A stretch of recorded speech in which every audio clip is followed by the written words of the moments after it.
Hello students, grammar की class में indirect chapter हम लोग पढ़ रहे थे। इनडायरेक्ट चैप्टर में एक्सक्लामेटरी सेंटेंस यदि है तो उसका हम इनडायरेक्ट कैसे बनाएंगे, आइए पढ़ते हैं। ऐसे वाक्यों में प्रसन्नता, शोक, आश्चर्य प्रकट किया जाता है, अर्थात जॉय, शारो, सरप्राइज प्रकट किया जाता है। तो इसमें रूल नंबर जो फर्स्ट है, इंटरजेक्शन यानी कि विस्मय बोधक शब्द को समाप्त कर देते हैं।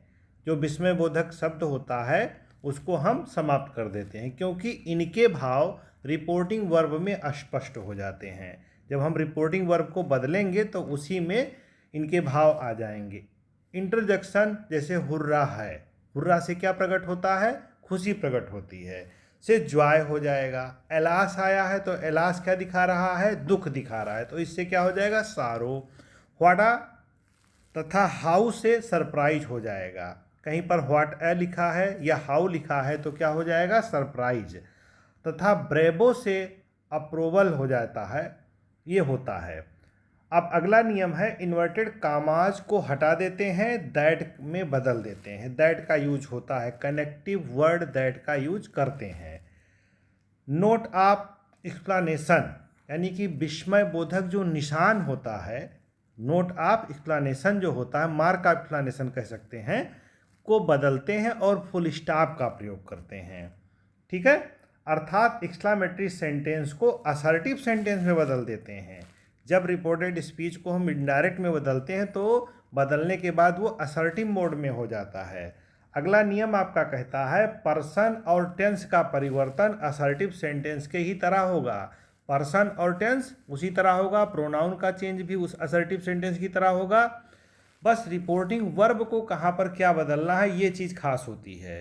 रिपोर्टिंग वर्ब सेड के स्थान पर आशय के अनुसार निम्न परिवर्तन करने चाहिए।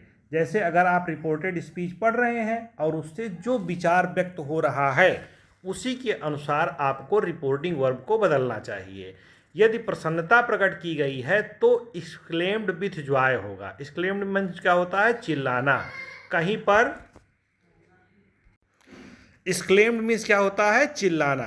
तो जैसे प्रसन्नता प्रकट की गई है तो हम रिपोर्टिंग वर्ब को क्या करेंगे? एक्सक्लेम्ड विथ जॉय लिख देंगे या एक्सक्लेम्ड विथ डिलाइट लिख देंगे। जैसे he said hurrah my old friend has come, वह उसने कहा ओहो मेरा पुराना दोस्त आ चुका है। तो इसका क्या इनडायरेक्ट बनेगा? ही एक्सक्लेम्ड विथ डिलाइट, या लिख सकते थे he exclaimed with Joy. That लगाएंगे कनेक्टिव वर्ड और हुर्रा को हटा देंगे, क्योंकि इसकी जो फीलिंग है, जो इसका आशय है, जो मनोवेग है, वो एक्सक्लेम्ड विथ डिलाइट में आ चुका है। दैट आपने लिख दिया। माई को बदल दिया किसके अनुसार? ही के अनुसार, तो क्या हो गया? हिज हो गया। His old friend had come, has का हैड हो गया, क्योंकि प्रेजेंट परफेक्ट टेंस जब होता है डायरेक्ट स्पीच में तो इनडायरेक्ट बनाते समय वो पास्ट परफेक्ट हो जाता है। अगला नियम, यदि शोक प्रकट किया गया हो तो एक्सक्लेम्ड विथ सारो लिखते हैं या एक्सक्लेम्ड विथ ग्रिफ लिख देते हैं।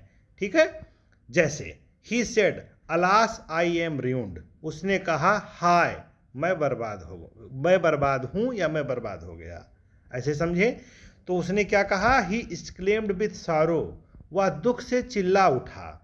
फिर दैट आपने लिखा, ही वाज रूइंड, आई को बदल दिया सब्जेक्ट के अनुसार रिपोर्टिंग वर्ब के, क्या हो गया? ही हो गया। आई एम को आपने चेंज किया, वाज हो गया। और रूइंड का रूइंड ही होता है।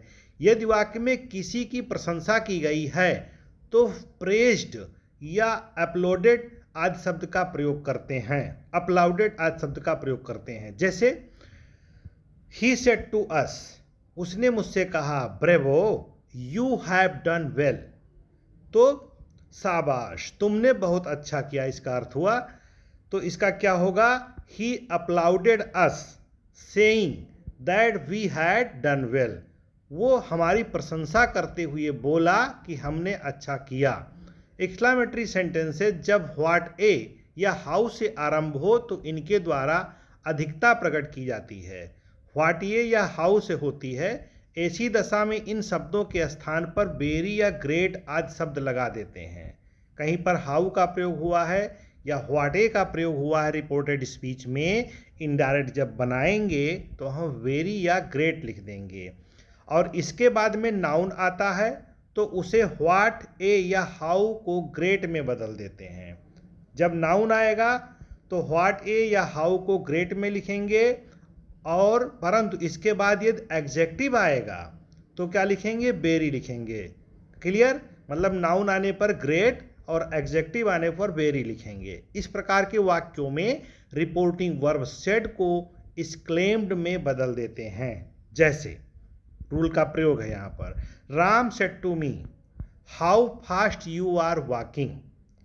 ठीक है, क्या बना इनडायरेक्ट इसका, राम एक्सक्लेम्ड, राम चिल्ला उठा। सेड को क्या बोल दिए, एक्सक्लेम्ड या व्याख्या कर उठा, दैट लगाया।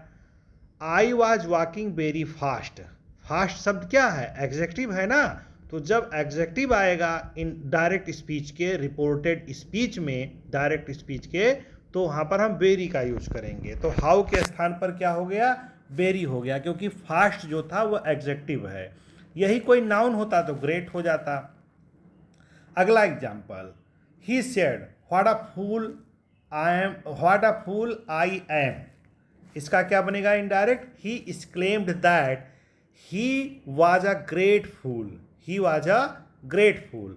ठीक है, यहाँ पर ग्रेट लिखा गया, फूल भी एग्जेक्टिव है, पर आई को कोई पर्सन कहा जा सकता है, पर्सन जो होता है वो नाउन होता है। यदि वाक्य में गुड हैवन का प्रयोग हो तो रिपोर्टिंग वर्ब को एक्सक्लेम्ड विथ सरप्राइज में बदल देते हैं।